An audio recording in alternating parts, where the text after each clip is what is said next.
Hello, everyone. Welcome back to another installment of the State of FEH Podcast. We are on our 50th installment this time around. A great milestone for what has started basically like 4 years ago or something like that. It's been a while, but we're here as always with Oblivion and Joel. How are you two doing this fine evening? I'm doing great. Like, it feels like FEH's a new game again. You know, maybe not for a long time, but for at least for this month, I'm pretty high. Mm-hmm.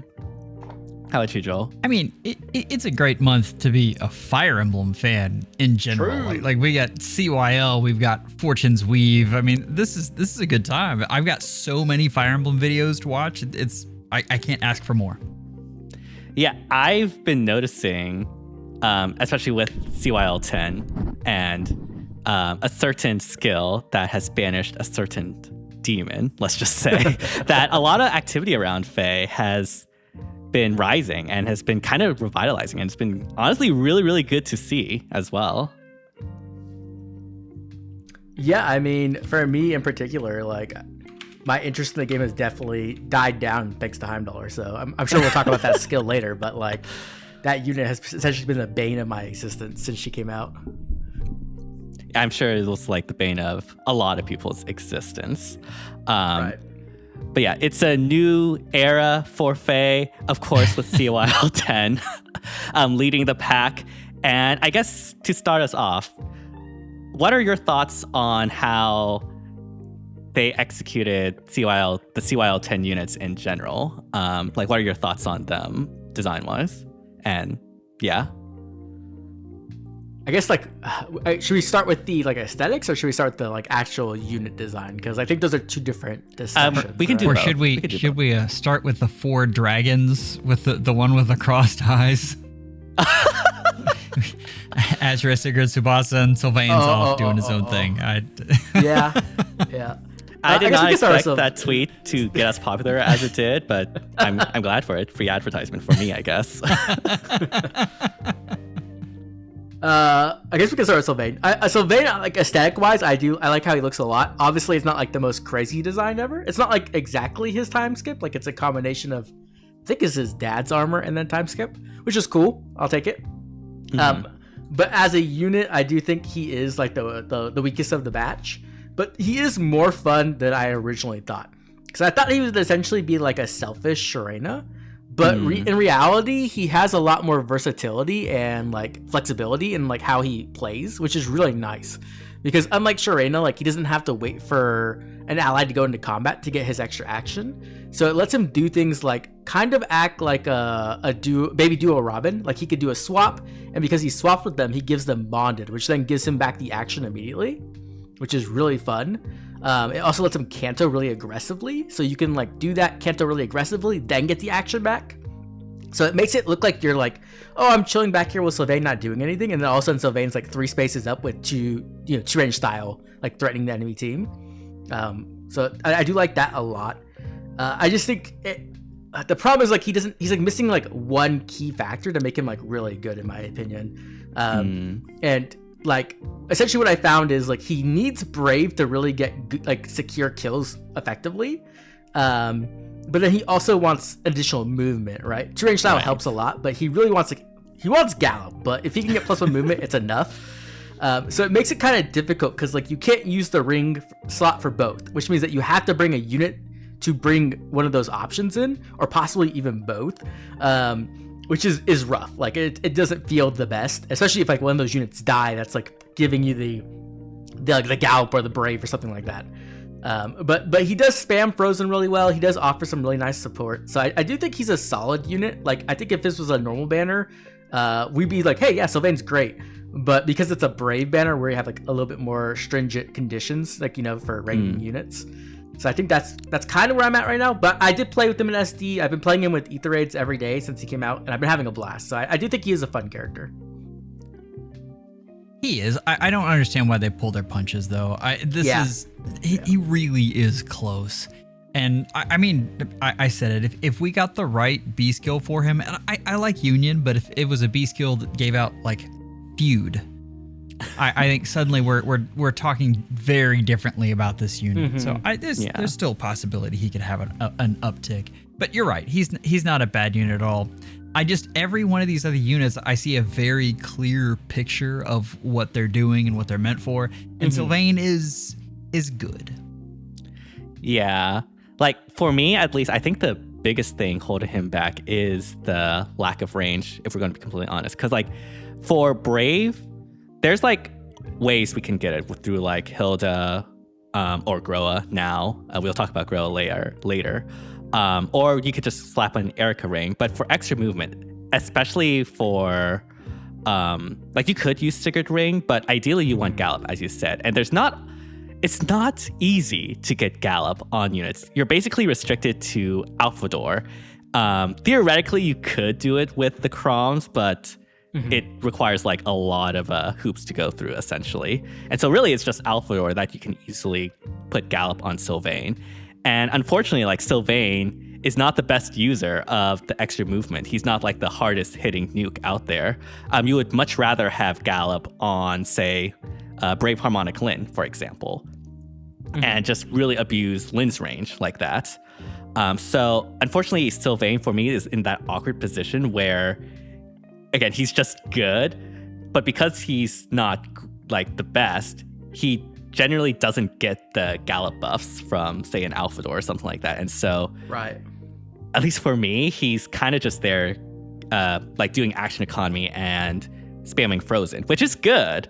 Don't get me wrong, like, Frozen is crazy, and Sylvain does function exceptionally well doing that, but I do find him awkward to, like, get involved into the match outside of that. Right.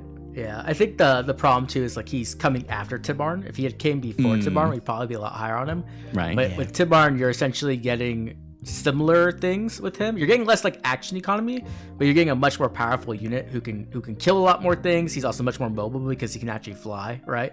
And he gets built-in feud because he's a beast. It's like, like, so it just makes him overall better in my opinion, which is kind of rough, like, right? Like, we'd want the Brave unit to typically be better.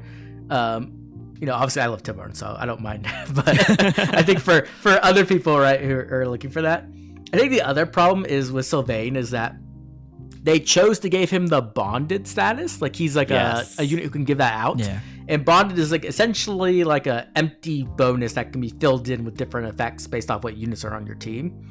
But right now it's pretty underdeveloped, and we've had it for like 2 years. Has it been 2 years since Summer Alir, I believe, like Summer Female Alir. I think that's when it was introduced. Yeah, I don't remember, but something like that. Either way, like, there's not a ton of units who use bonded at the moment that are actually good. So like, I think it's just like Alir, and like that's pretty much it. Just Alir, and if we're talking about actually good units today, it's rearmed Alir. Yeah. Right. And you're not like getting anything so insane that's worth building a team around, in my opinion. But it does leave room for Sylvain to grow, right? And I think Joel's brought this a lot, where there's essentially two ways now for Sylvain. One is like the one Joel talks about, which is skill inheritance, right? Skill inheritance is such a defining factor for how long a unit will be good, or if they could get better over time. But bonded does leave like another back door, essentially, where if they start introducing units with bonded effects, all of a sudden Sylvain can, really be a big abuser of that, which could be amazing. That would be a great way to save him. I brought this up before, but I really wish that he had Coax instead of bonded, because then he could have worked with like Harmonic Hilda, and that would have been like a cool like 3 houses like synergy like bonus keyword. You know what I mean? Right. So and it could have even given him the Brave that he exactly doesn't have. Yeah. Exactly. But I mean, who knows? We'll see. Maybe Sylvain's underwhelming now because the next banner is literally gonna be a bonded banner. We can go. Maybe There was a time when I would have thought something like that, like a Coax or a bonded theme team would be too complicated, but I feel like we've crossed that bridge now. So it's going to be complicated. You might as well make it fun. So I wouldn't mind that at all if they had a bonded theme team going and everyone had it and shared skills. And I think that's something that would take some effort and would be fun when you finally got it put together. Right. Yeah. And it could incentivize people to pool too. So like, it could be a way to make money for them. You know what I mean? Yeah, just like for the people that are hard focused on bonded, giving them like even more bonded supports that they can incorporate with their team. I do fear that if like Bonded becomes like an actual archetype or something like that, people will just run Feud to like neutralize a lot of what Bonded does. I mean, people are already running Feud quite a bit. So I guess like it's not like we're fearing a huge upsurge in Feud. People would probably want to run Feud anyways, but that is something to keep in mind when we're talking about like Bonded stuff, I guess. Right. Yeah. I mean, like you said, I think Feud's already here, and it's probably one of the most powerful effects of the game. So pretty much, if you have a chance to run Feud, you're running Feud already. But that is a key weakness that you can kind of like exploit. Mm-hmm. I don't think that's a bad thing, having like that key weakness, though. It's just right now it's just like super prevalent, so it's kind of like... right. Yeah, like we'll talk about it a little bit. Like I think soft counters are always better, right? Ways to counter things is always good to have in the game. It adds to the strategy of the strategy game we're playing. So yeah, I'm a big fan.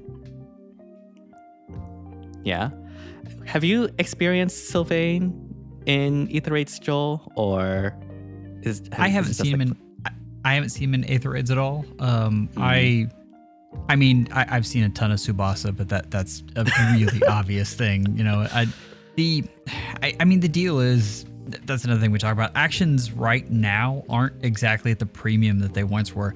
You put that kind of action economy on a unit 2 years ago, and I mean, we would be screaming about how powerful that was. Mm-hmm. Right. Now it's, I mean, especially with Cadence, which we'll talk about in a little bit, there are so many ways to get actions on units.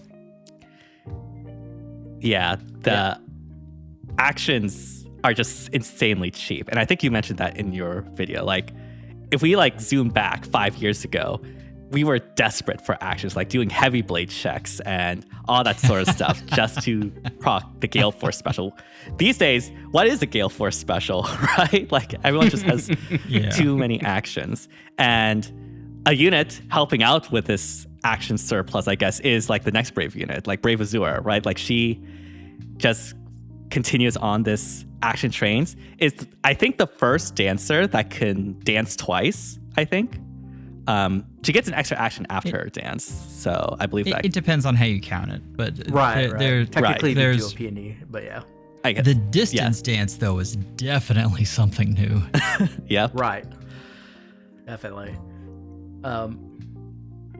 Yeah, but I guess in Aether Raids, I have played with Sylvain a lot, and he feels great. Like, you know, obviously, if you've played with any version of the new Shirenas, he plays somewhat similar, but instead of the actions going on whoever's in front, it's on Sylvain himself. Typically, that could be kind of annoying back in the day, but with all the crazy stuff we have now, like with all the Tana bombs and Tsubasa we'll be talking about later, like it's not a problem in the slightest. Like you're gonna get the same effect essentially.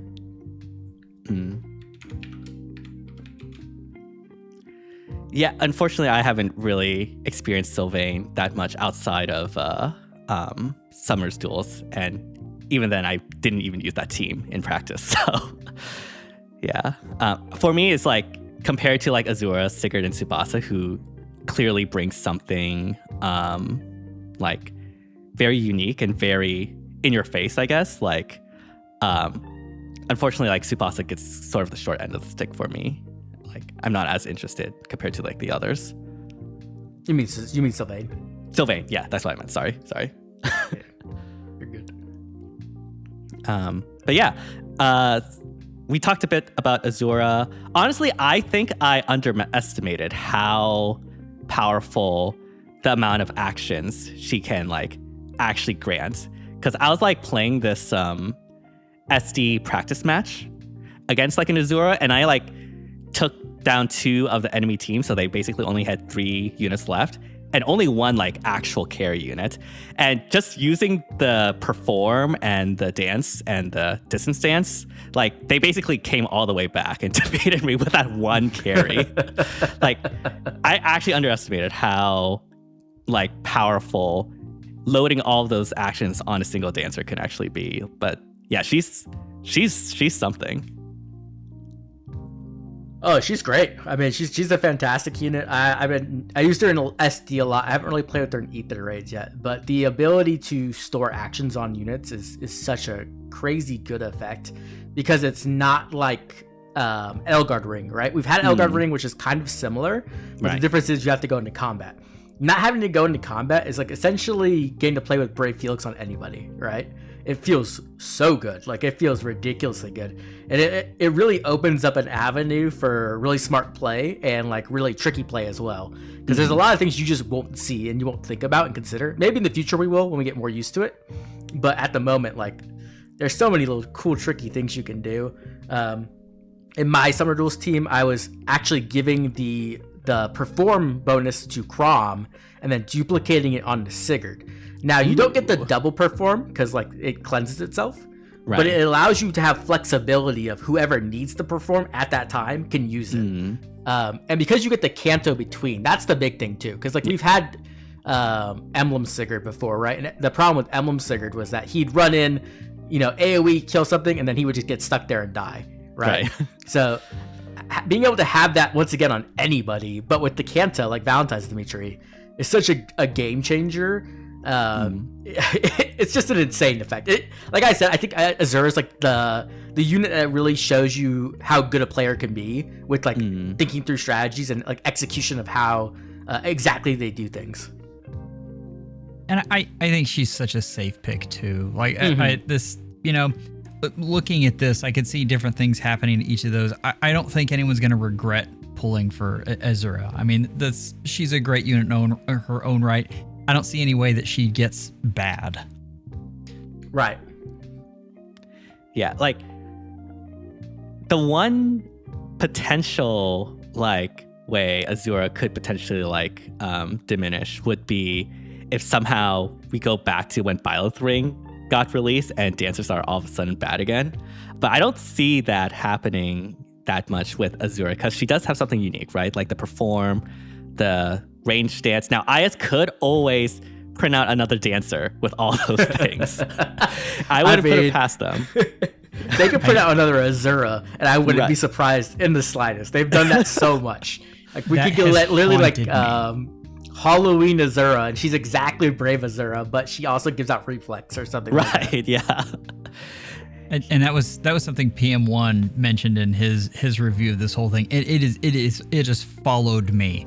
Like I'm sitting here wondering, are there going to be 4 Azuras this year that we get? Because they have the one voice actress and they had her do 4 different characters while she was there.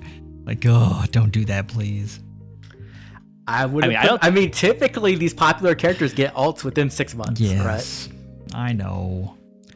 So, we have 6 months until potentially Azura could get replaced. So, I think like 6 months for us to enjoy Azura. On the reflex thing that you mentioned, that was another thing that I was initially skeptical of because like typically in the post Byleth Ring era, the way dancers were able to become meta was to also have like a super powerful effect in addition to being able to dance, right? So like Bridal Peony had the reflex. I think Plumeria is the one with the frozen, or was that... I think that was Peony. Plumeria. Or was it? It was either that or Ilian Azura. But I think it's Plumeria, yeah. Yeah. And then Ilian Azura was the one with the 2 range dance before Byleth Ring came out. But basically like they needed that it factor besides dancing, and Azura basically is all about the dance, right? And so I was worried that it would be more like a win more sort of situation where you just like double down on the actions to completely wipe the team instead of having an effect that will allow you to overcome like a tank or something like that, or be better in combat for the actual unit.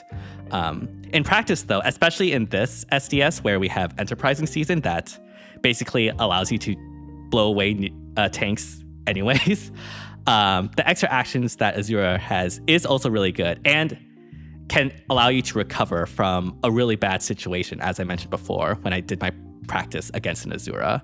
And so I think in practice, it actually works out really well for this Azura.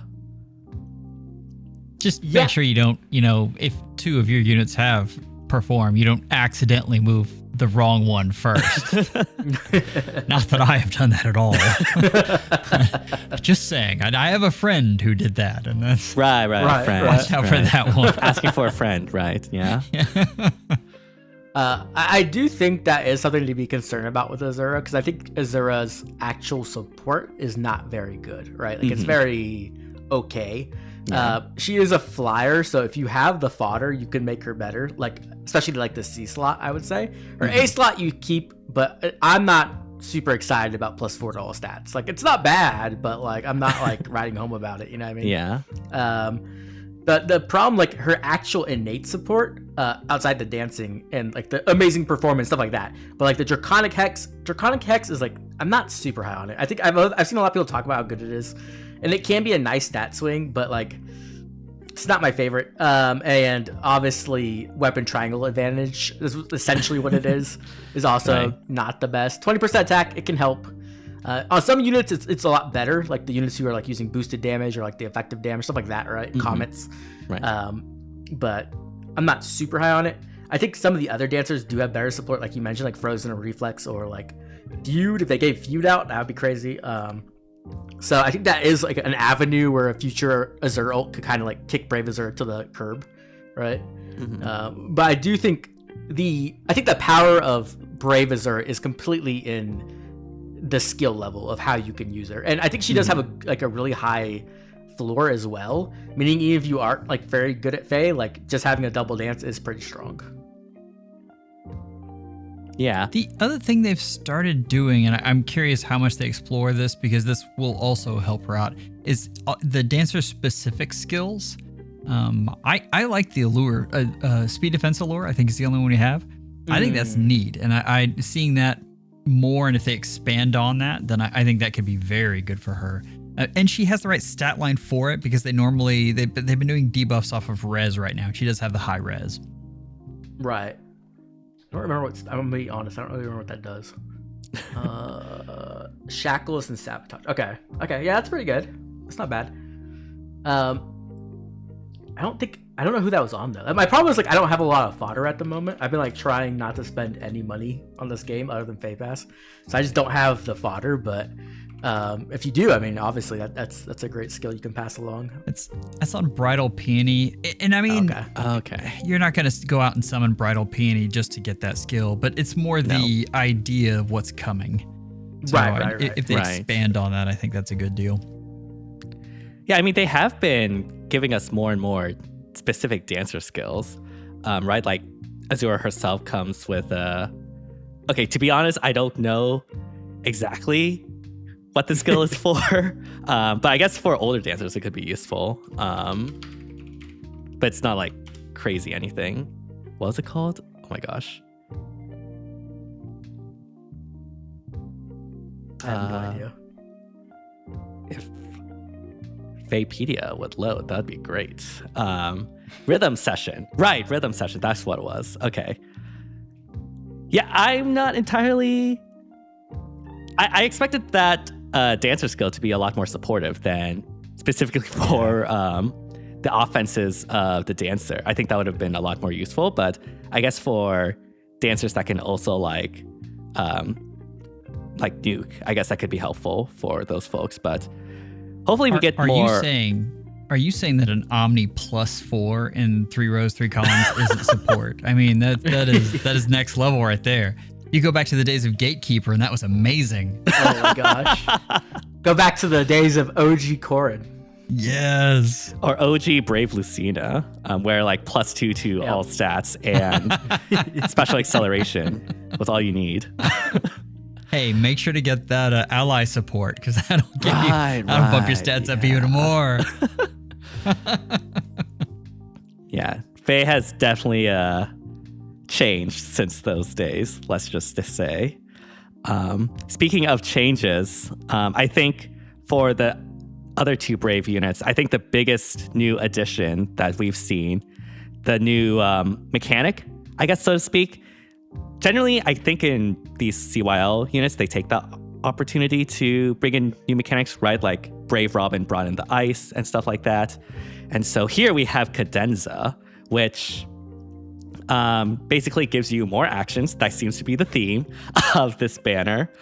But yeah, cadenza, it's pretty good as like an effect. I mean, that's one way to put it. Yeah, it's insane. I don't know what they were thinking, to be honest. Like, No. they were like, hey, Gale Force actions is so 2025. Now we're gonna let you have Gale Force within the same action. It's like, okay, sure. As Like, if oh, Gale God. Force wasn't easy enough, I guess. Yeah. Right.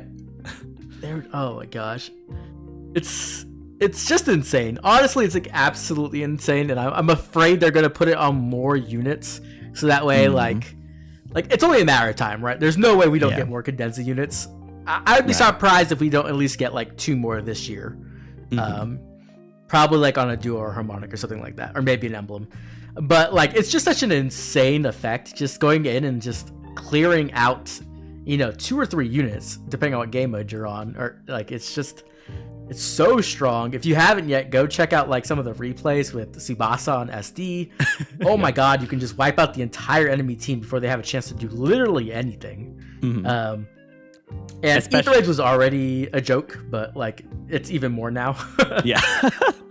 I think Tsubasa is literally like the perfect Ether Raids unit. Not to say she isn't strong elsewhere, because obviously she is, but like in Ether Raids, at least for a Gale Force playstyle, what you're really concerned about is getting enemies in, and not enemies, getting your allies in, and also like having as many actions as you need. And Tsubasa provides both, right?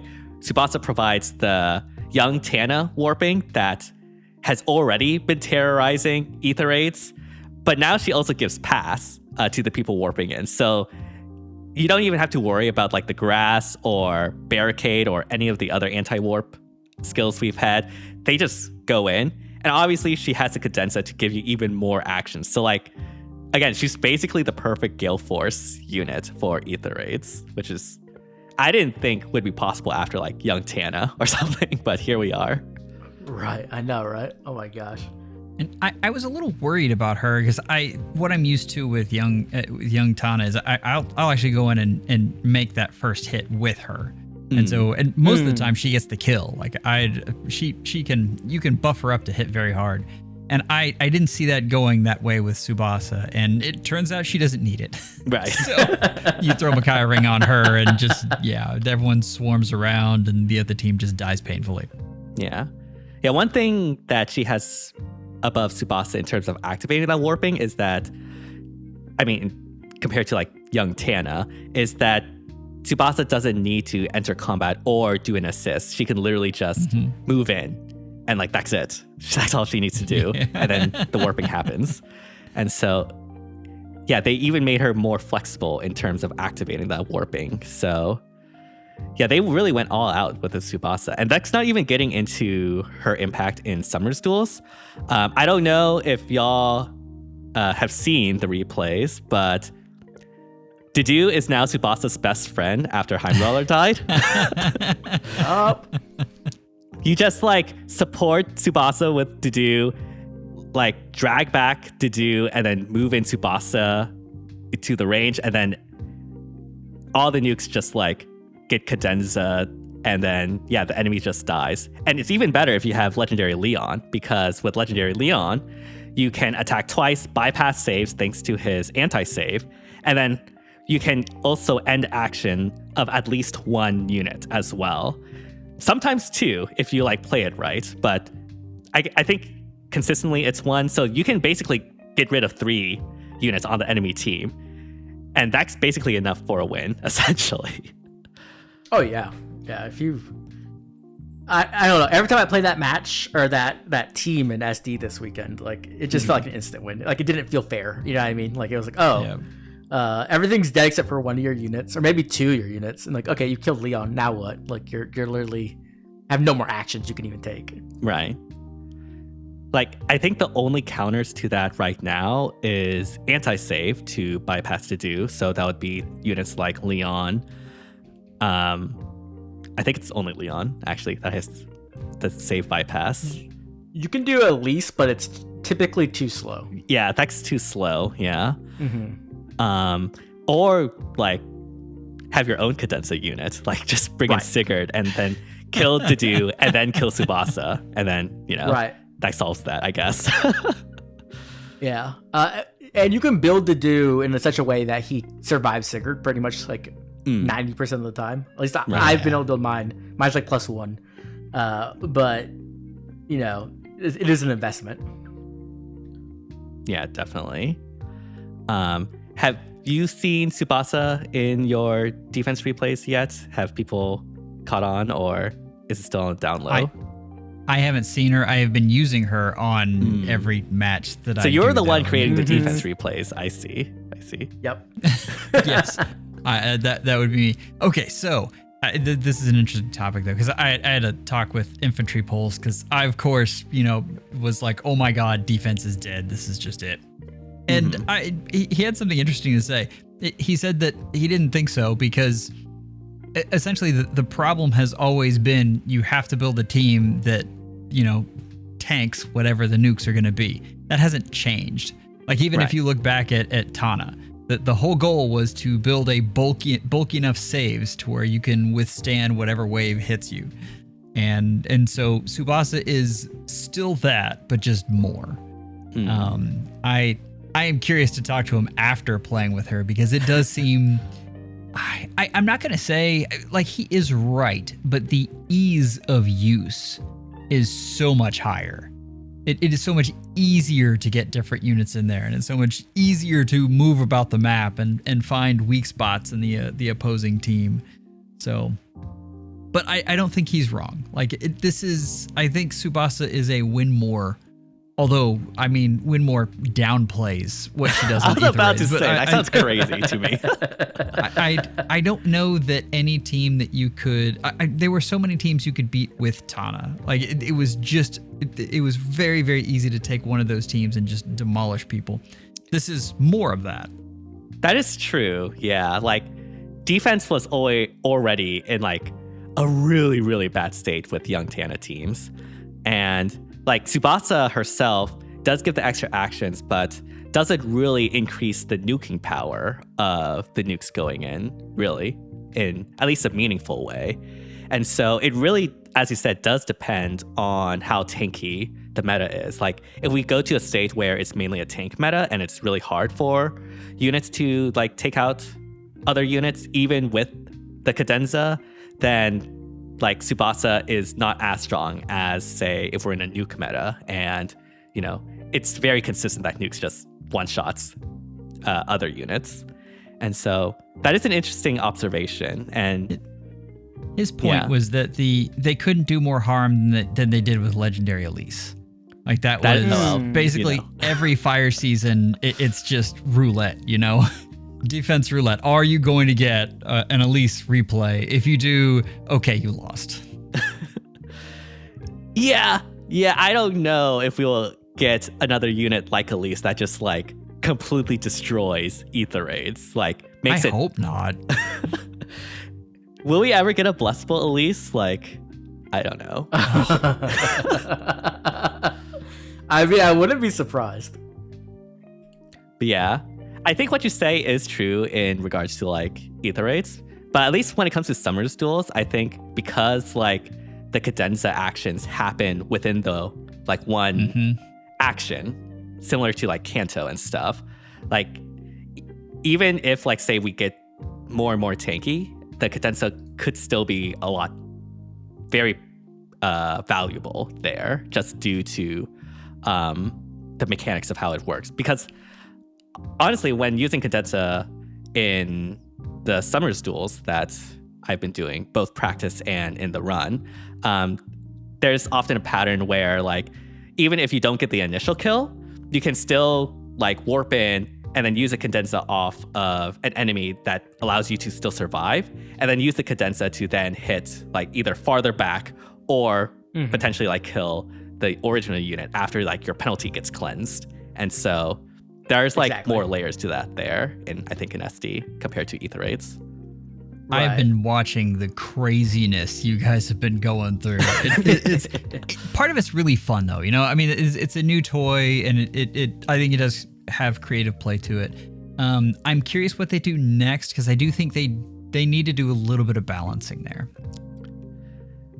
I don't think they'll do that yet. Knowing them, Yeah. they'll probably try to upsell it like one or more time, maybe 2 more times. Then they'll try to like balance it. You know what I mean? Mm-hmm. Kind of like with burn damage. We're like, oh, burn damage is fun, and then they're like, oh, here's Camilla. Breath of Life. Yeah. Okay, here's Leon. Okay, now we'll balance it. Okay, sorry guys. Yeah. And it depends on how they do. I'm okay if they let it ride for a little bit. I'm more worried about the counter. I don't want cadenza curb stomp. Like that's no. I don't think we'll get that Cadenza for like curb a stomp. while. I hope not. That would that'd be sad. Like they immediately release it next month. Oh my It's God. like it's like a safety fence the first time, right? Like, oh, this is too far. We gotta put out the safety fence. At the very least, I don't think cadenza curb stomp is needed right now. No. And also, like, I do think, at least in SD, because it is small chambers and enterprising season, it could be that, like, the cadenza effect from Tsubasa specifically is stronger here than it will be in future SDS seasons. Because small chamber is, like, really, really close, so it's a lot easier to get, like, get Tsubasa in range and then have people cadenza off of the enemy. And also enterprising also helps with, like, the tanking issue that just gives nukes a lot more power. I guess that remains to be seen how it will do in the next SDS, but I don't think Tsubasa will leave the meta by the next SDS. That's probably a cold take, honestly. Yeah. My biggest concern is if they try to balance this with more of the end action type things. I'm not okay with that. I really do not like that style that they have. If they do that, then I will have an issue with the way they do things. But I think there are some graceful ways to balance this, and I don't mind a little bit of imbalance. That's okay. But again, just not heavy-handed and not end action. I hate end action. Yeah. It's okay though, because next SD season we're gonna have erosion as our captain skill. It'll be great. Don't worry about it, guys. Fantastic. Won't have to worry about anything. Just have Everyone will die just all the run bow erosion captains just to take out the Tsubasa protected by Dedue. gosh. Yeah. Tsubasa is like immediately dead, goes from like 70% to 0% within a single season. You hear it here first. Also, legendary Leon. Who saw him raising this high in the ranks? That's been interesting. I've been faithful since day one. Well, there you go. They can keep doing that too, you know. I've been faithful to Felix. You can have Felix be broken next month. It's fine. I mean, hey, you've been faithful to Dedue, and Dedue also got a True. rise. So, you know, everything's up and up for you right now. And FOMO and Braver Ike. So if you haven't yet, go check out my video. But I have a replay at the end where I literally like 3v4 with Brave Ike and FOMO, and it's like, oh, it felt so good to have my favorites just dominate the new units. Oh, Against it's a amazing. rank 1 player, too, which is crazy. Yeah. Yeah. It felt so good to have an Oblivion video. Like I loved that. That was fantastic. I woke up this morning and was really happy. Actually, I saw it last night. I think your members got it a little early, right? Yeah, I sent it a little early for the members. Yeah, I was working on it yesterday. I mean, I was just excited to actually play the game. Like, if IS does things to make me happy, I'll be more than excited to make content for them. You know, you just gotta kill Heimdallers and buff all my favorite characters, and then we're good. Yep. Yeah, you'd love to see it. We do have the final CYL 10 unit, which is Brave Sigurd. And Brave Sigurd is like the unit I've seen probably the most varied perception of. Like some people think he's like absolutely game-breaking broken. Others think, you know what? It's not that great. I'm curious to hear what your thoughts on Brave Sigurd is now that we've gotten to play with him for like a couple of days. I think we kind of nailed it on the head with our reaction, right? Sigurd is the type of unit where like he can break the game totally, but he has to be able to 1 survive and 2 kill things, right? Right. Which that's been Sigurd's problem since like Brave, I guess, you know, or Emblem. I'm trying to think. Yeah, I guess Legendary was just kind of good, so I guess we don't have to worry about it back then. But yeah, like since Emblem Duo, same problem, right? The thing with Duo is they gave him way more survivability with that Miracle and Right. Frozen. And this one, they just ripped all that away for pure offense. And you can see it. Sigurd can do really, really well, but you have to build a team around Sigurd. He is not a unit you just slap onto a team and like, okay, cool, we're good. Like, that's not going to work. So my team was kind of like just a brave team because I had Sigurd, Azura, Sylvain, Crom, and baby duo Erica. Who would have known this unit would have got a read? Like, oh my god, never saw this unit coming back ever, but somehow she did. Yep. If you don't know, she gives 2 range style to melee units, which is nuts. But the whole point is that I had to build a team around Sigurd to give him the power to kill things, right, or to survive things, right? Because if he doesn't at least survive, I'm getting 0 Condensa value, right? He just runs into a wall and explodes. So typically I wanted to get the initial kill, then Condensa too, but that wasn't always possible. So I do think he is a strong unit, at least for now. I could see him falling off with time just because that's how nukes are, right? Nukes do not last very long unless they get really good skill inheritance support, which we might get more Cav support. Like, I wouldn't be completely surprised, but we have gotten a lot like in the past year, so they might be shifting their attention somewhere else, right, to different types of units. But I do think he can be very, very powerful just because, you know, Gallop insane, Condensa insane. And the whole thing with Gallop is once you have a unit who has Gallop that's good, you just start copying it, right? And everybody has Gallop, and all of a sudden the team becomes ridiculous. So at worst, I think he's going to be a Gallop bot at the very, very worst, but I don't think that will happen for a while, right? I think he'll be good for a couple months at least. Even if he's a Gallop bot and then a cleanup unit, I mean, right. What a cleanup unit. Yeah. That is perfection right there. I think Sigurd is really fun.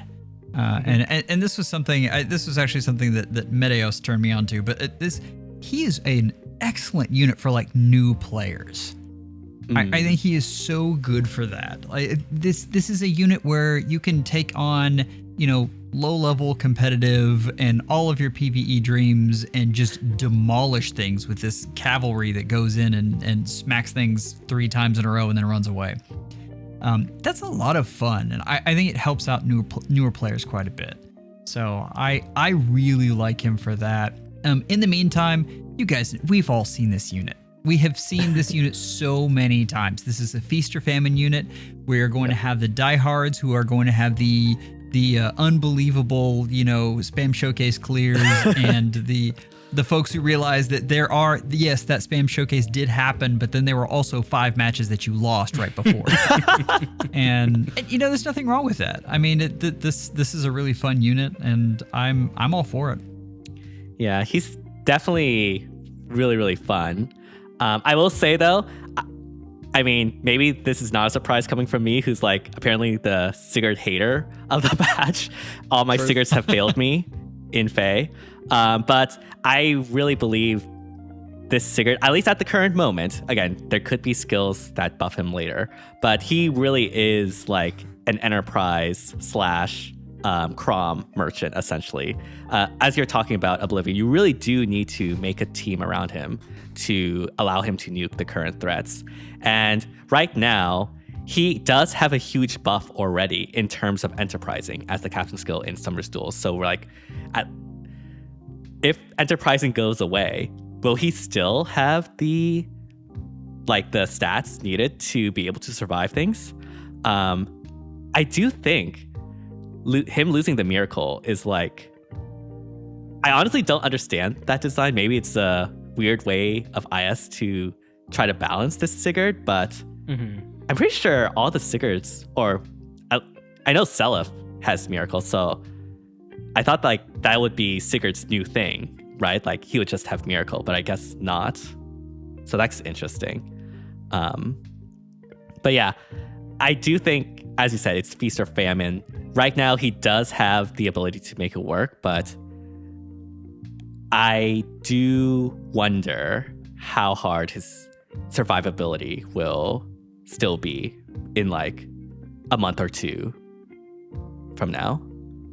Well, one of the things you really value about units is consistency. Like that's all about your playstyle, like slow thought out changes that eventually overwhelm through, well thought out play. That's not Sigurd.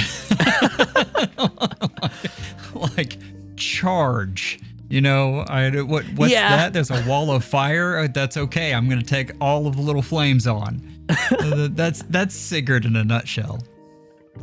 I mean, to be fair, he does have a lot of canto, so like you can just like go all the way back after doing the cadenza and still be safe. So, like, I think that's fine. Yeah.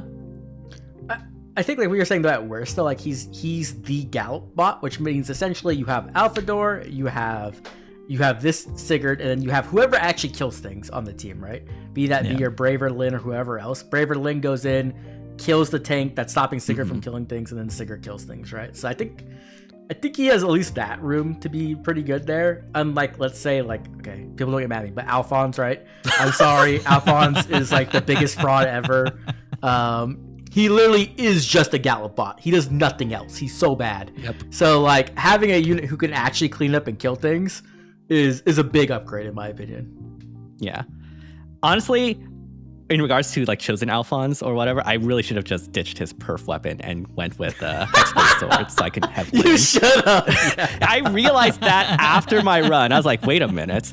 This would have been so much easier if I could just go over trenches and have like terrain bypass. I was like, and I literally did have Hexblade sword on Alphonse like 2 SDSs ago. So I don't know why I didn't think about it now, but yeah.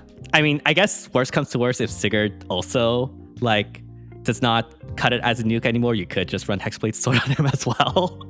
Unless like his Please thing God, is no. Yeah, the Gallop is his special, so yeah, that should be fine. Oh my god. Who cares about cadenza or anything like that? That's nuts. Yeah. But yeah, all the Sigurd fans just died a little inside, just so you know. That's I think he's good. I think he's solid. I don't know if he'll be like the mainstay forever or whatever, but I doubt he will. But he's a good unit. I like him more than Duo, to be honest. Yeah, I mean, at least this Sigurd has like something interesting compared to like the Duo, which basically took what Emblem Sigurd had and didn't really do a whole lot of unique things afterwards. Yeah, this Sigurd has the cadenza, and right now he's the only one that can do it innately. So, that's something. Time will tell if we get like more cadenza units or not. If I were to guess, I would suspect we'll get more like units that innately have cadenza when they attack, similar to Sigurd, but the cadenza support, like Tsubasa, will probably be a lot more rare if we do have it at all. But again, who knows? I mean, we are getting a Shadow Tsubasa, so there's a good chance that is true. we see Yeah. it again, but maybe it's like a little bit different. I don't know. Who knows what she's gonna be as an animal? Like she could be a Pegasus or a mech, or who knows. But I wouldn't be surprised if she has some kind of cadenza effect attached there as well. This was another thing PM1 was joking about, was the fact that we don't have to worry about Tsubasa power creeping herself because Faye hates her so much that they won't make more than we make them make her.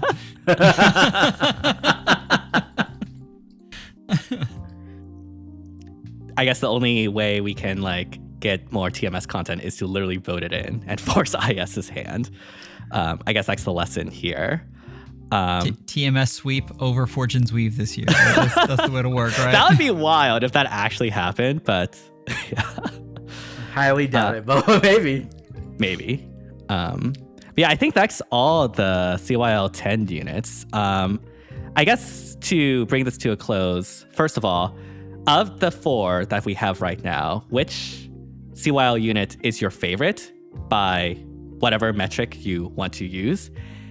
And also, which of these 4 do you think will age the best, like a year or 2 from now, when like we go into the refines or something? This will totally get clipped, so just a fair warning. I mean, I think I'm in the same boat as I was before. I think that Tsubasa is by far my favorite, which is unfortunate because Sylvain's right there, but it is what it is, right? She's really, really, really fun to play with. She feels really strong. and I think she will age the best. I think the one caveat, of course, is Shadow Tsubasa like staring me in the face. But if I had to guess, that's what I'm gonna choose. Just because I think Azura, as unique as she is, I think she'll stay around. But I could see us reaching a meta where you want firepower so much that you kind of have to choose something different, right? Especially because we keep moving towards more and more tanky things like nonstop. It's kind of scary. That is true. Yeah. How much like this past summer we got like so many scary Omni tanks to deal with. So I wouldn't be surprised if we get more. But I think we can both agree that all agree that those two units have a very high floor. Yes, like those are very good units. I think the design is very sound. For me, it's Tsubasa on both of those. She's my favorite, and I think she ages the best. But we'll see. I mean, Cadenza curb stomp could happen, and then that is true as well. Yeah. As far as aging the worst, that is, we've got 2 nukes, and I think Oblivion's concern on those is very valid. The one I worry about the most though is Sigurd. I think he is so much fun now. If I'm fast forwarding 2 years and we're looking back, I could see Sylvain still having uses.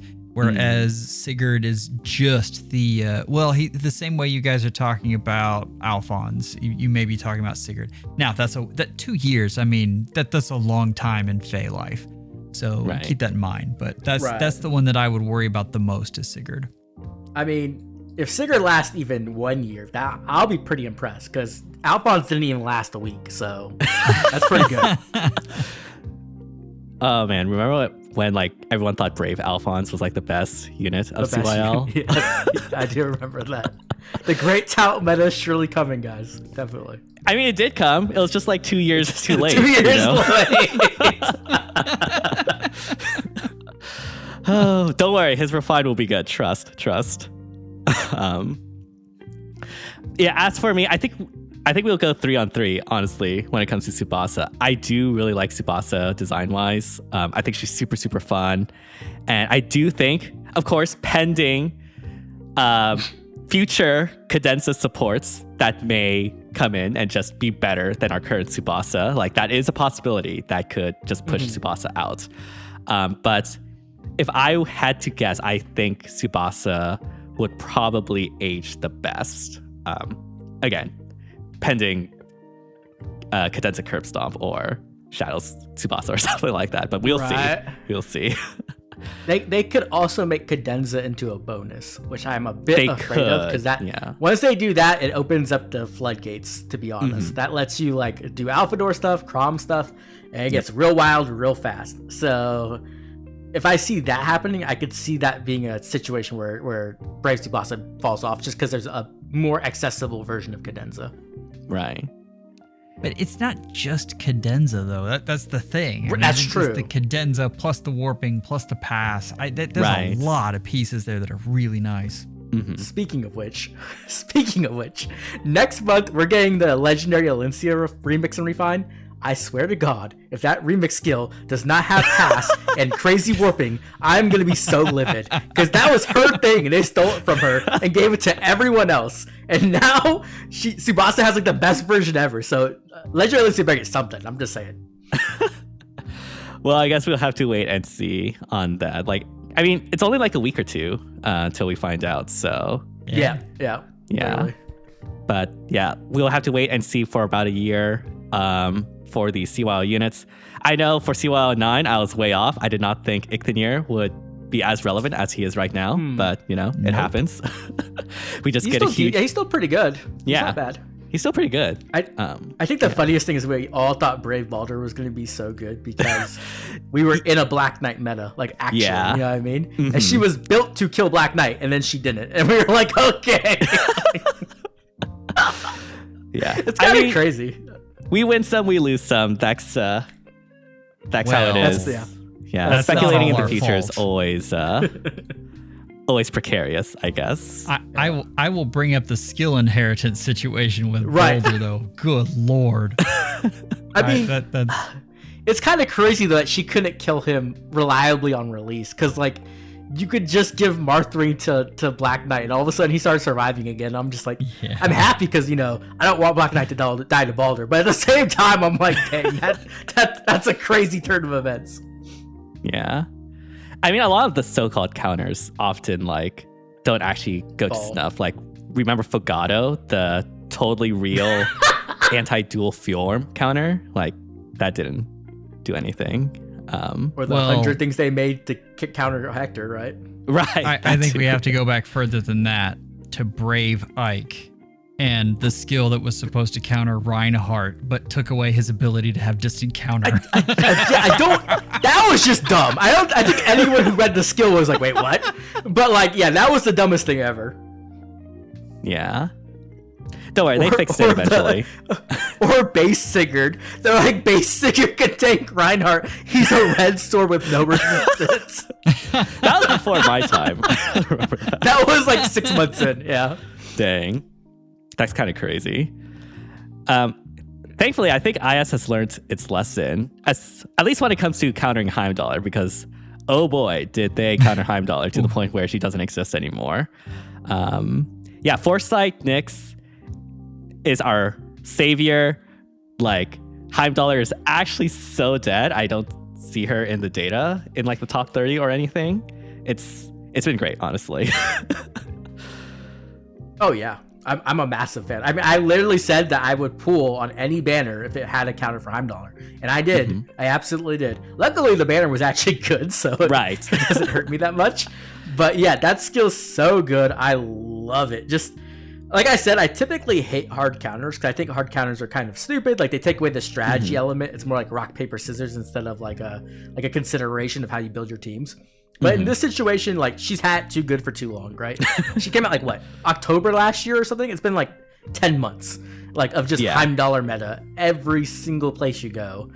And so just seeing her be gone is so nice. It like made summer duels playable again, which is kind of crazy to say because like if you're an SD head, you know like Small Chamber is not the map you want to be playing on ever. But the fact that Small Chamber could be fun because Heimdallr was dead, I think tells you how bad it had gotten.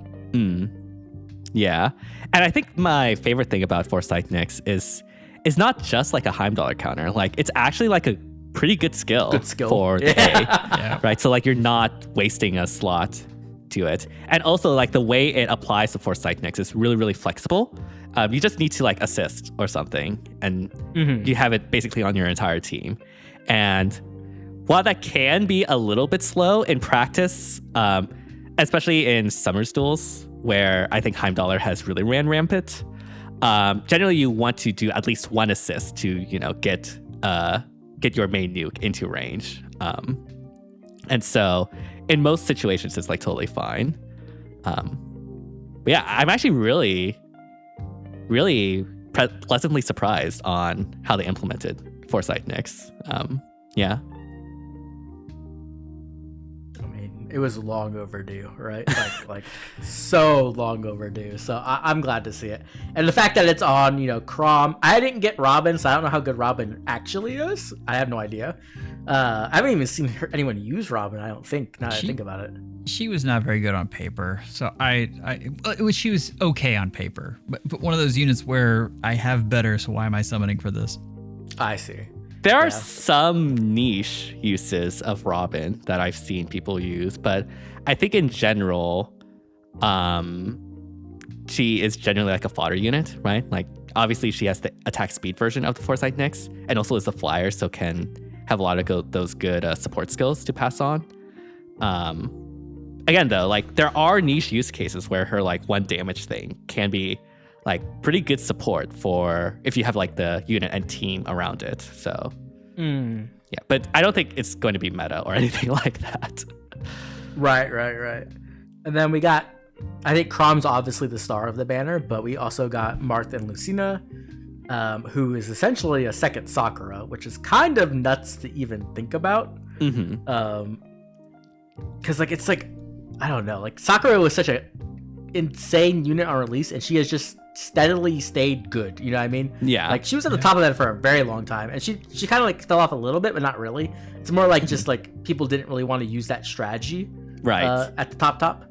but like she was still really good. And so now we just have, you know, Marth, Lucina doing the same thing but offering even more support and stuff.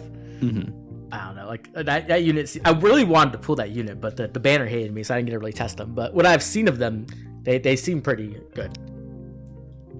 Yeah, they're essentially Sakura, except they're not a healer, so you can't really use Ice or Guardian or whatnot. Right. So I guess that's a little bit of downside.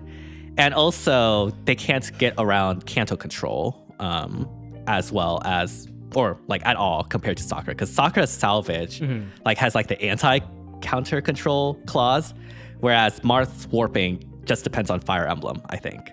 And so if you get Kanto controlled, you don't get Kanto, so you don't actually warp back to Marth if you're like a ranged unit. So yeah, that is a little bit of the downside there. In all other aspects, though, I do think Marth has the superior support when it comes to just raw stats and stuff like that. So it's a little bit of a trade-off, but yeah, I think Marth has took the crown for now. Although again, Sakura is still used quite well. Yeah. I think the biggest thing for That's me. what I still used. Yeah, I think the biggest thing for me is that this Marth is blessable, so I don't have to stick with only Earth Season for Sakura on Ether Raids, which should help my teams quite a bit. So I'm excited for that. Not now because it's Fire Earth Season, aka like the deadest season for Ether Raids defense, but it's fine. Well, there's also, you can only fit so many units on there. And right now it's really hard for me not to put Tsubasa on a team. Like that's, and I understand this is looking at it from this perspective as opposed to when this first came out. Obviously this is a good unit, but yeah. Crom hurts me. I summoned on this banner just to get Foresight Nyx, and I needed one copy. So I did that and bailed. And I got Crom, and then I had to fodder him. Oh, like, no. Oh, my God. Yeah. Well, I needed Foresight Nyx. He was so fun. I really enjoyed that unit, though. Well, I feel like you could have just like counted on people slowly but surely not using Heimdallr anymore. Because like, at least in SD, the mere existence of Foresight Nyx meant that even if you didn't run it, like you'll only run into Heimdallrs when facing against like probably more of the lower ranked players, which means you could probably deal with like the Heimdallr teams in that case. Ether Raids is probably different though. I think the defenses are kind of slow to update. Have you seen Heimdallr still? I have been surprised how slowly they've been to update. I'm still seeing quite a few Heimdallrs. And I mean, keep in mind that in and of itself is very anecdotal.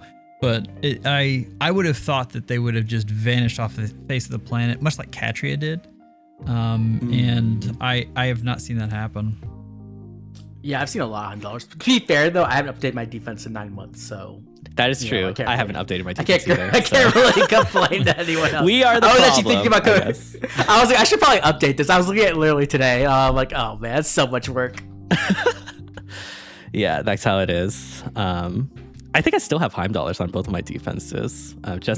Well, at least for Astra, I don't really have any better anima mythics. So yeah, one day I'll get Hother or Balder. One day. And I won't. That's still insane to me. You don't have them. That's so nuts. I mean, if they ever like get on a banner that shares with, I don't know, Emblem Lucina in the future, I'll summon for them there. But yeah, it's gonna be a while, I guess. But yeah, I think Crom, as you said, is probably the star. Like Marth, like we have Sakura, so we kind of know what she does. Even though Marth does have the better support, theoretically. Crom, though, this Crom has a couple of unique things, which I really, really like. One, he doesn't put isolation on himself, which was like my biggest issue using any of the other Croms, like Brave Crom. Like, having isolation is so annoying because not only can you not, like, to change fate again, generally, like that's whatever, but like you can't even like swap him or repo him out of danger. You have to like physically move him. Like, oh my gosh, I hate that. And then also he has like the I think, what was it? Oh shoot, I can't remember.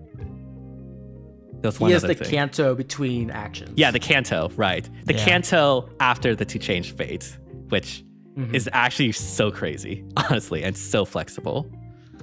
It's ridiculously good because it also lets you do shadow shift skills. Mm, So it lets right. you like repo shadow shift, and you just like have a unit completely up in someone's face like immediately. Right.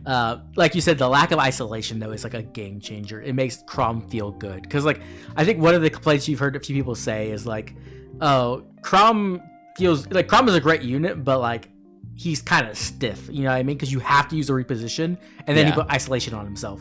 While you had someone like, let's say, like, you know, Emblem Lucina, who could use whatever positional skill they wanted, and they didn't put isolation on themselves. So now having that on Crom, even though you're still stuck to repo, is just really, really, really good. I love this unit. I think he's so good. And Foresight Snicks is so nice just to have and to give it to like Sigurd in my case. So I don't have to worry about her at all. And just like, it's so nice to just like be able to like spit on Heimdallr's grave essentially. Like, Yeah.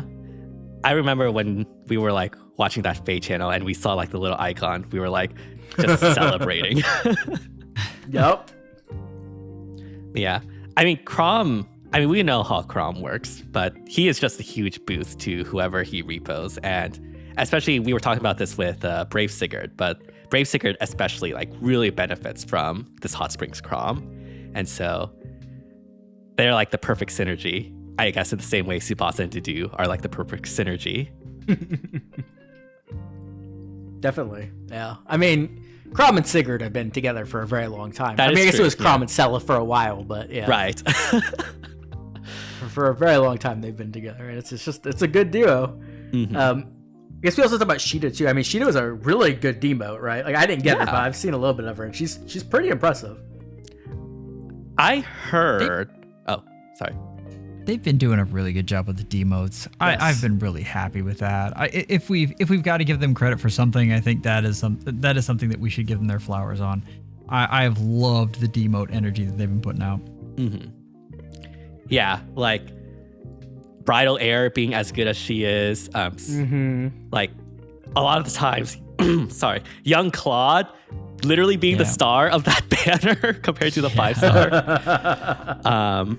And while Sita is not the star of this banner, obviously, yeah, I've heard that she is actually a really good user of the cadenza because she hits hard and also like gets the 3 range afterwards, which is pretty nice. She's not as good compared to like the Byleth, obviously, but like, you know, she still goes into that role pretty well. And so, yeah, like any Sita fans, like they should be pretty happy. And honestly, Sita with Tsubasa, it's just so immersion, you know? So it's perfect.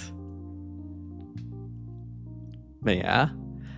This was like revealed as part of the Faye channel, and I think at least Oblivion and I, we said this was like one of the best Faye channels ever, mainly because of like all the quality of life that they've added in with like the menuing and stuff like that.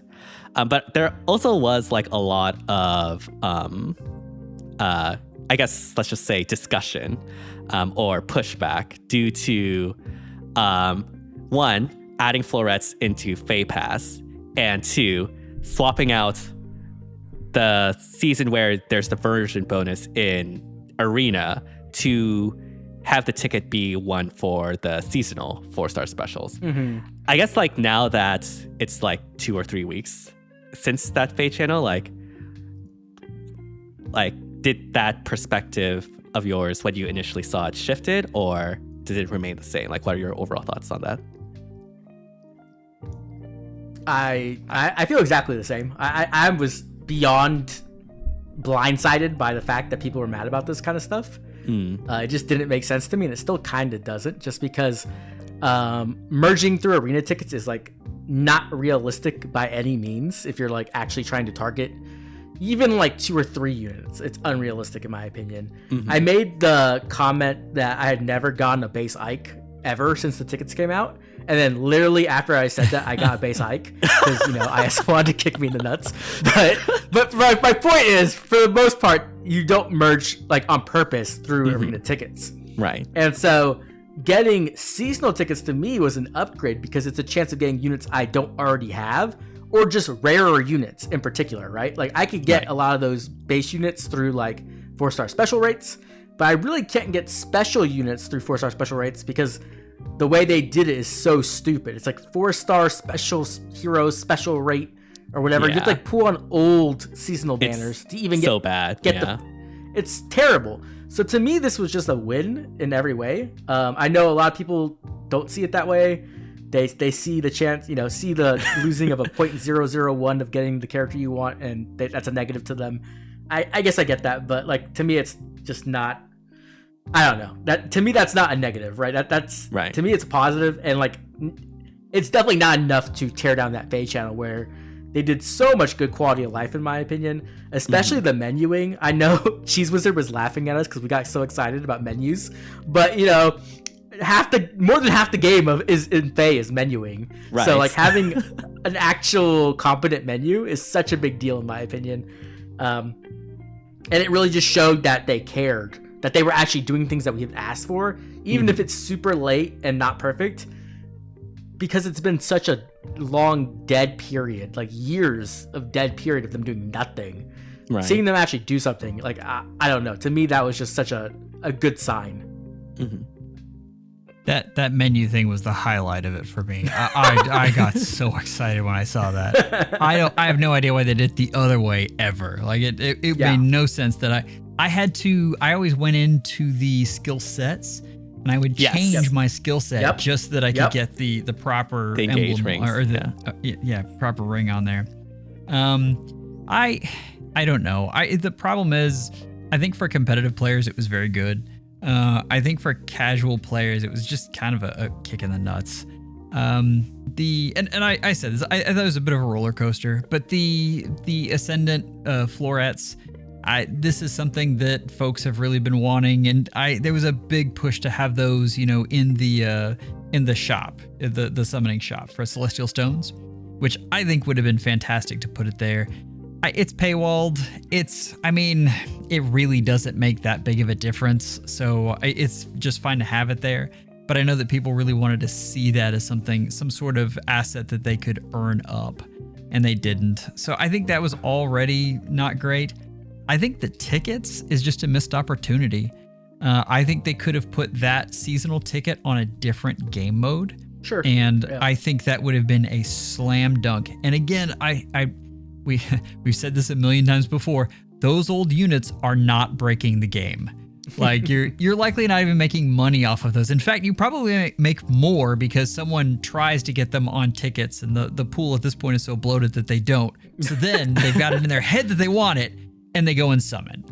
So I think that is a missed opportunity. And if they would have put it on, if they would have put it on Summoner Duels, that mode would have jumped in popularity a lot. Oh man, I could imagine the threads now. Yeah, I feel like if you did that, people will hate Summoner Duels even more. If like they had to go play Summoner Duels, like it's sort of like forcing them to do it in a sense, right? Well, it's the same thing with Arena, right? You go in and you do a single match, and half the people I know do I've jumped in and I have my single Alphons. All right, I'm hopping out. I've got my ticket. I'm good. So I guess, yeah. At least when it comes to... Oh, sorry. Were you not finished? No, go ahead. I think the best place would have been Arena Assault, honestly. I think that would have been a great place I don't want to do Arena Assault, so I disagree. Put on the Raids. Eat the Raids. I literally have not touched Arena Assault in like 2 years. Like, I do not want anything to do with that mode.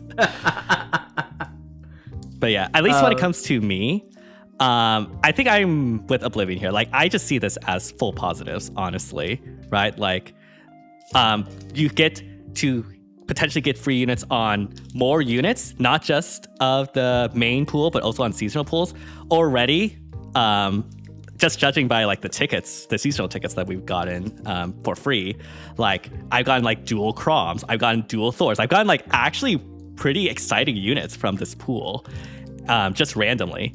And I think just opening the amount of units you can get from Arena, I think is just a positive thing.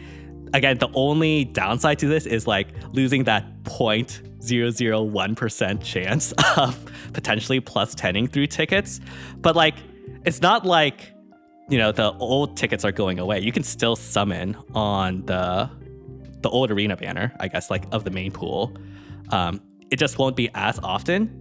But again, like realistically, you are not plus 10ing or even like potentially plus 5ing a unit through the tickets alone. So I just see that as a positive change.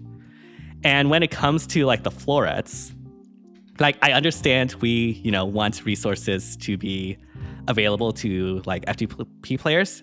And like, you know, I don't have FEH Pass, so I would have liked this in the shop. But I also think there's literally like no drawback to them putting it in FEH Pass, right? Like it's objectively a better situation than what we had before, which is only florets through the orb packs. So if you compare like spending $50 to get a single floret compared to like $10 on getting 3 florets, like that is an insane discount. And so like and the fact that people are mad at it when like if IS didn't put the floret in FEH Pass, no one would have said anything or have been that outraged. I think it's interesting. Like, do they not want IS to put the floret in FEH Pass and not have this like 80% discount? I honestly just don't understand, honestly. And again, like I don't have FEH Pass. I have never bought a single orb pack.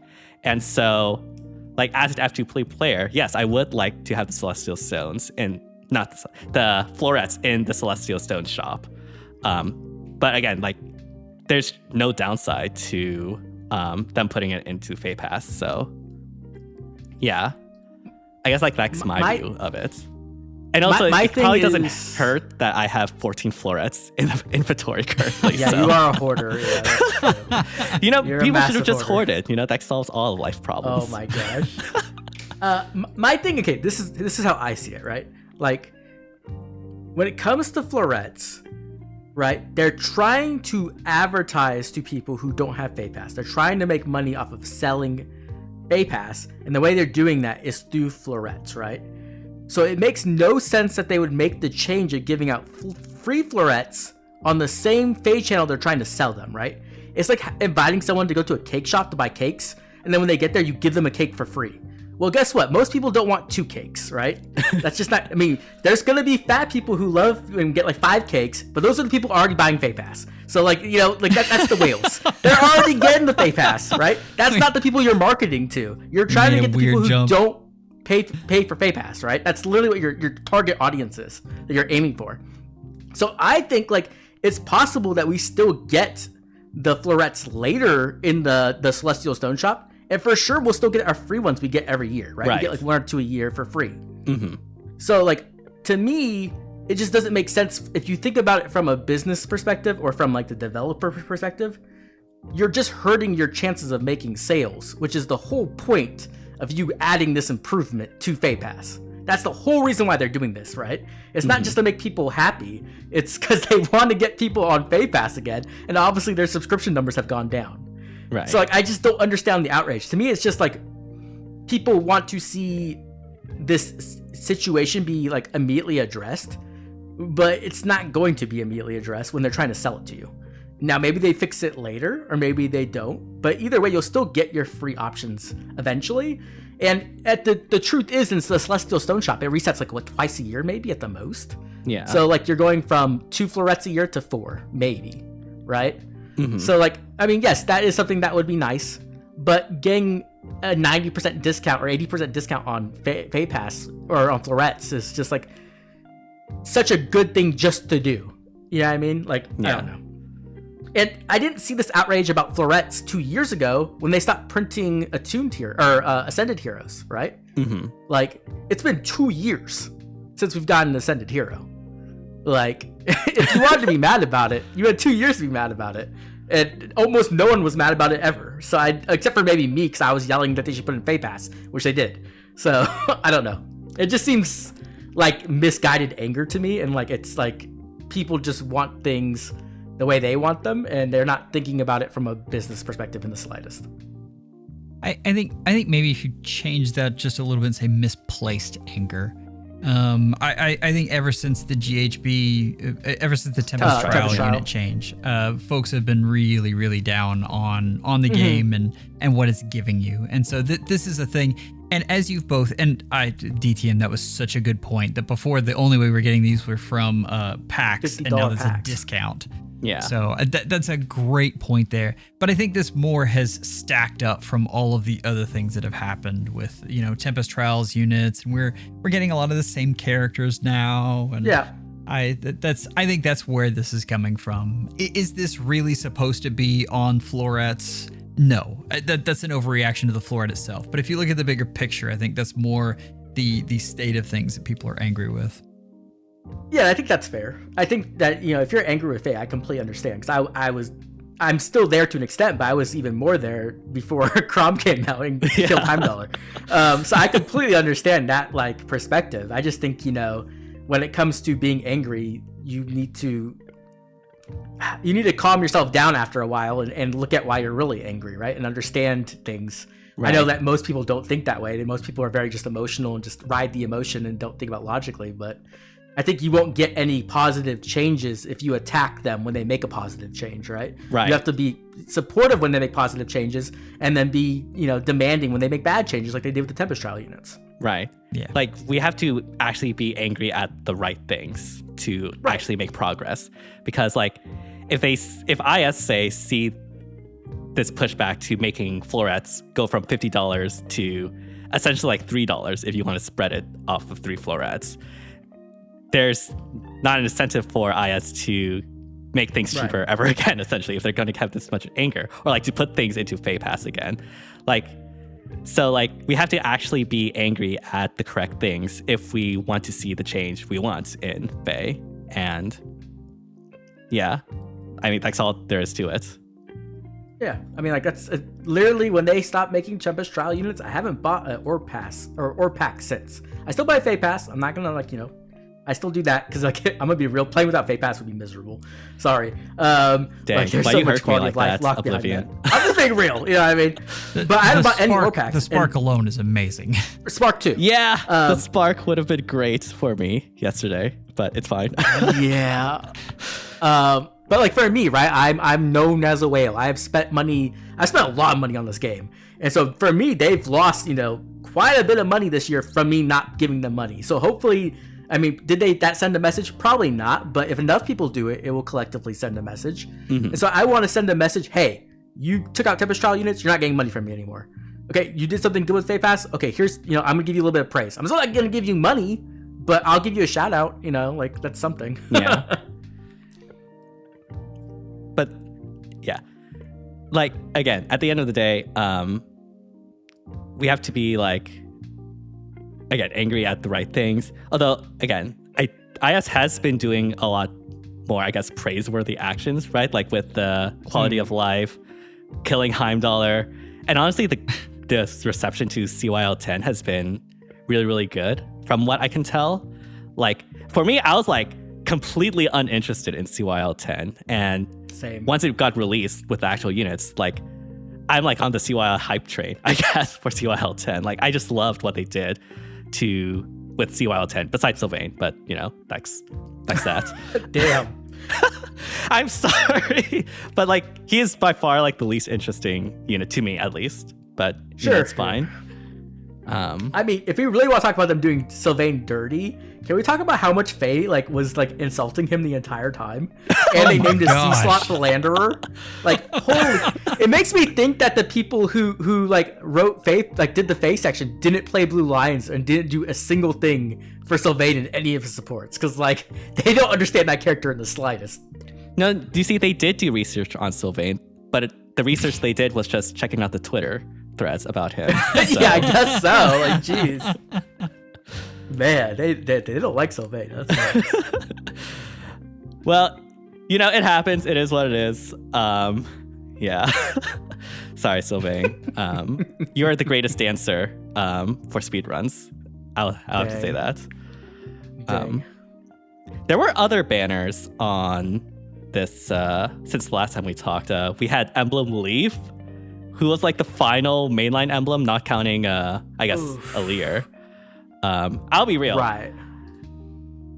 I skipped Emblem Leif, like completely. I'm pretty sure he's gone right now. So, yeah. Right.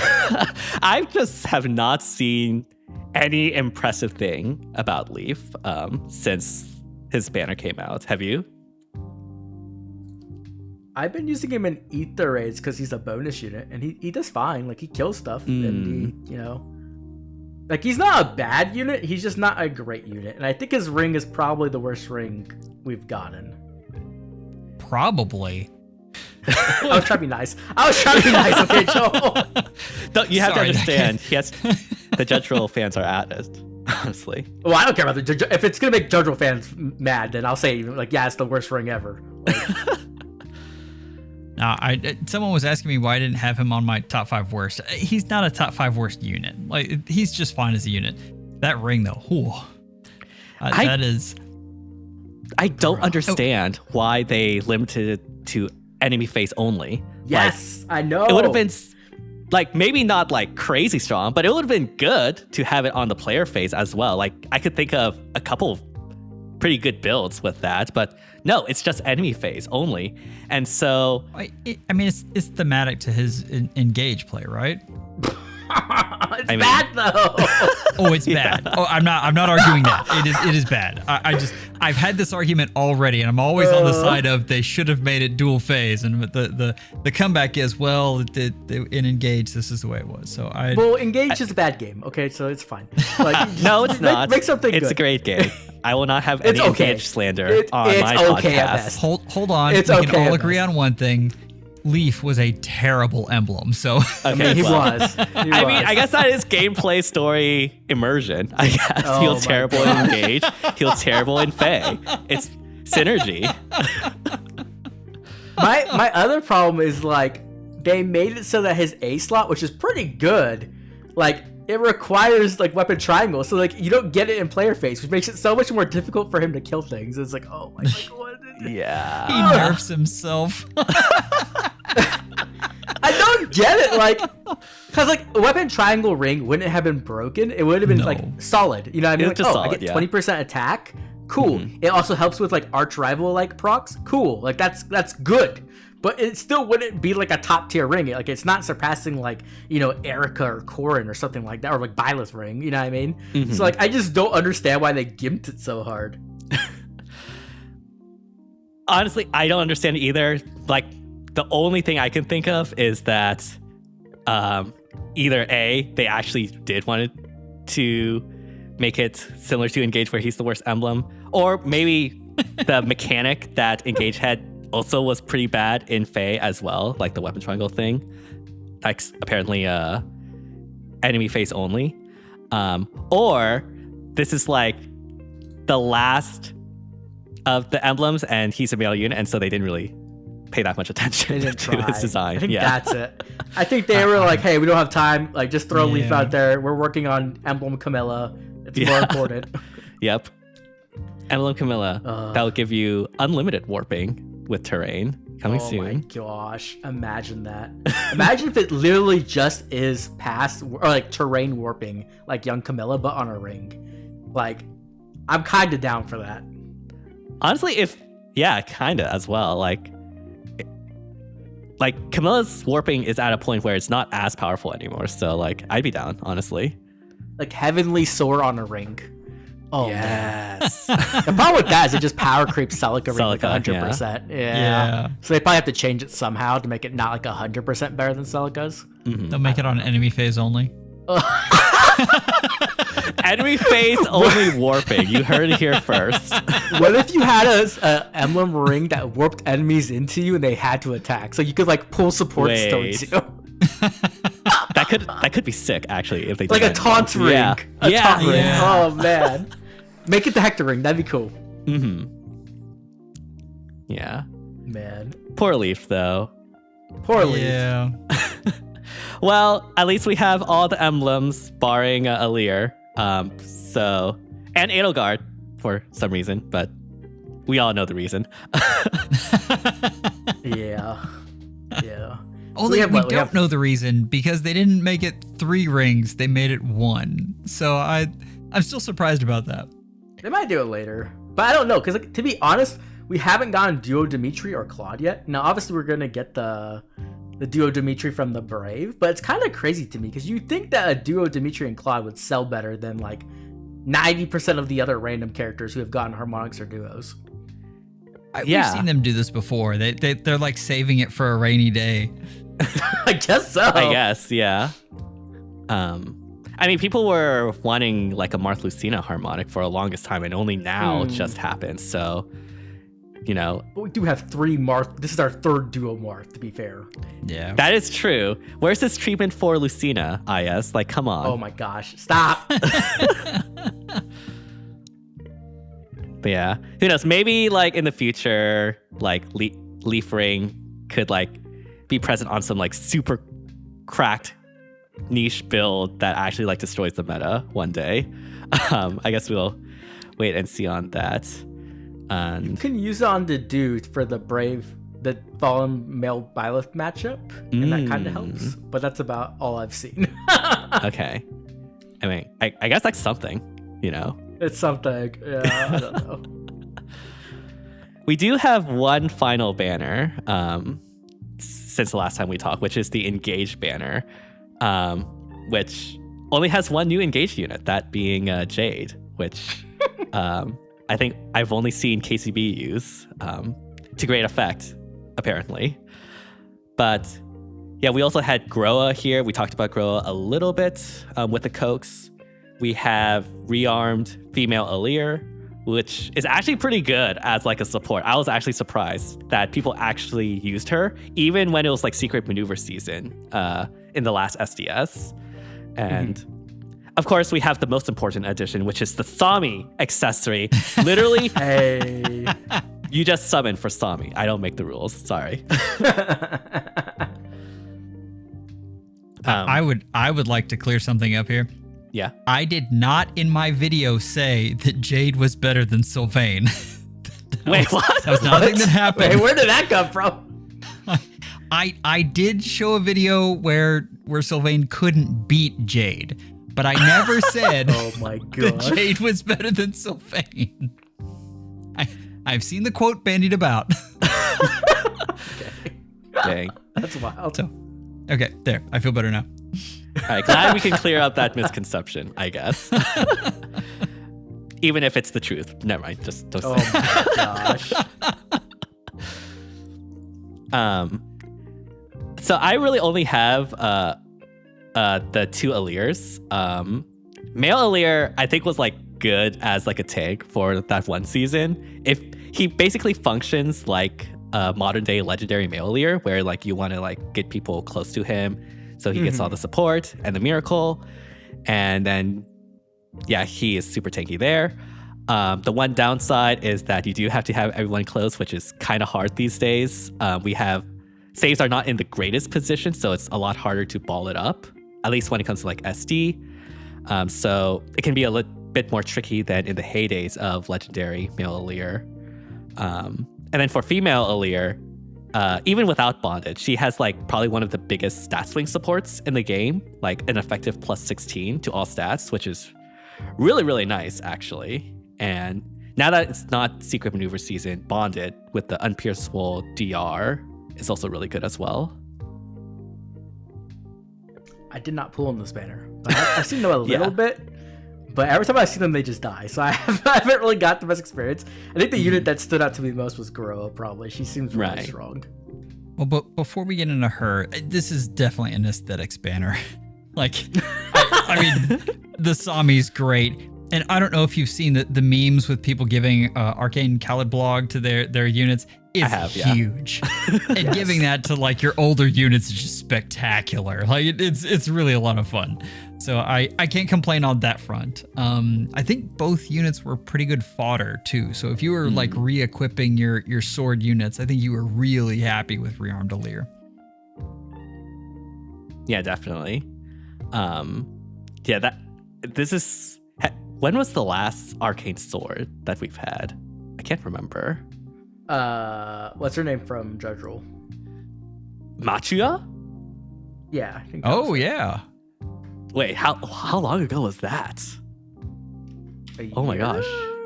And some months, I think. Arcane Renegade. When was this? This was last year in June. So it's been like, it was literally a year ago when Alir got released. That was the last Arcane sword. So yeah, it has been a bit. If she is like the last sword rearm. Yeah, she is. Okay. That's kind of crazy though. Like everyone loves their sword units. So I'm a bit surprised that it took a year when we got like 2 lances and stuff. That's about the pace, though. I'm looking at the distance between all the arcane weapons, and it's been about a year between 2. I think Arcane Devourer to Arcane Renegade was a little longer than a year. I see. But never mind. That's almost 2 years between those. Wow. Oh dang. Okay. It's been like 4 years or something, and we're still waiting for the Infantry Beast Arcane. I'm just saying. One day. Yeah. One day we'll get it. Yeah. One day. Somehow Colorless Tome got it first, which is crazy. That is true. Like, I mean, like, dang, IS, really? I mean, to be fair, we definitely have a lot more colorless tome units than like you would think. We thought. Yeah. I don't think there's more colorless tomes to Infantry Beast, but I honestly don't know off the top of my head. I'd have to count. I don't have the tool on me right now, so yeah, I don't know. Either. I'm gonna go with Oblivion on this. There has to be more Infantry Beasts. Yeah. Okay, we're gonna get Arcane Volug finally when they do the Telius banner that I've been dreaming of for 5 years. Like they'll definitely do it. Surely. Next New Heroes banner. Trust. No. Speaking of next New Heroes banner, though, I think we all know what's coming up. Is it the... So hold on real quick. I was so dead wrong. There are so many more colorless tomes than there are Infantry Beasts. Really? Holy crap. And I'm running the tool quick here, but this is 43 colorless tomes to, I think Infantry Beast was only 19. There's no way. Oh, that's right. dang. Sorry, 47. 47. There we go. Okay, I was about to say, there's no way. It's real close. So about the Okay, same, I did I dragons. guess. Hold on, I hit the wrong button. Oh. No, it is 19. I hit dragon instead. I'm a doofus. Infantry, there's no way there's only 19 Infantry Beasts. Hey, listen, this could totally be user error. So There's no way. That would be nuts. Well, let us know down in the comments below what the actual numbers are. Surely no one will lie on the internet. I mean, they're used to me saying that what did I misquote? I said Erica was the first to get Kanto when it was Reagan. Like, Oh yeah, months right. earlier. Yeah, I saw that video. Like, oh my god, totally whiffed on that. It's fine. This is a long running game, so you know. Yeah. True. Oh my Yeah. gosh. What are y'all thoughts on Groa? I mean, I don't think I have Groa, and Oblivion doesn't have Groa. Do you have Groa, Joel? I do. She's Ooh, really nice. good. I mean, she's Aether, but better. She's a fantastic Aether Aids unit. Have we really seen any use with her in SD? I thought there was a little bit, but not a lot. So she was used actually quite a bit, not only in this season where she is bonus, so obviously people will use her here, but also in last season, which I was surprised by because last SDS season was Secret Maneuver, and the coax thing that she has is disabled with Secret Maneuver. But it turns out that the other support that she has is more than enough to make up for that. As you said, she's essentially another Haether. And yeah, the support innately, the time script, sabotage exposure support. I think there's more the warping, I think, and empathy. Yeah. And of course, the action eco.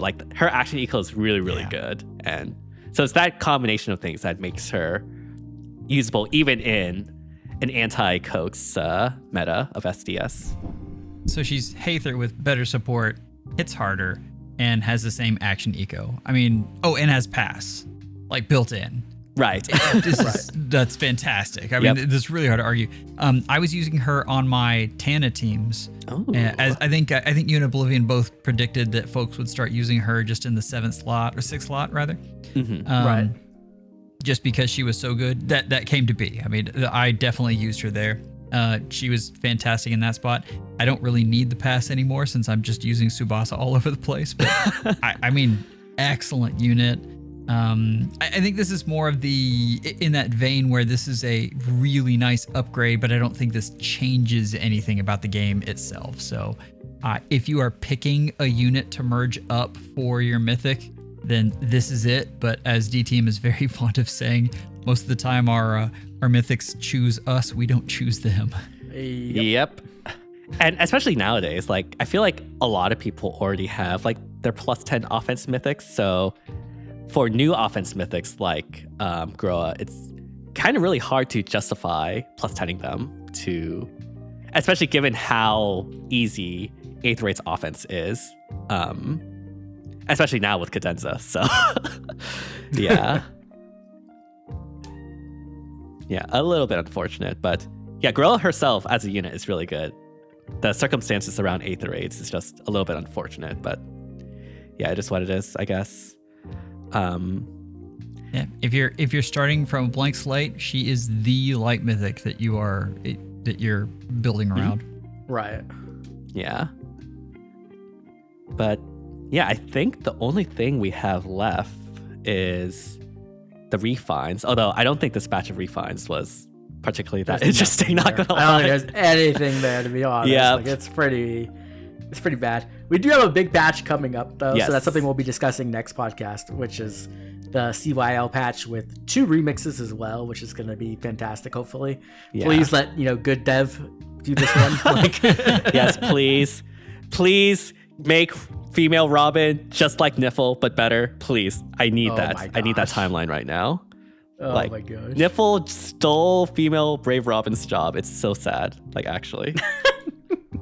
But yeah, is there anything else we want to discuss before we end it off? What would happen if Mordecai ended up being the best refine of September? That would be funny. That would be crazy.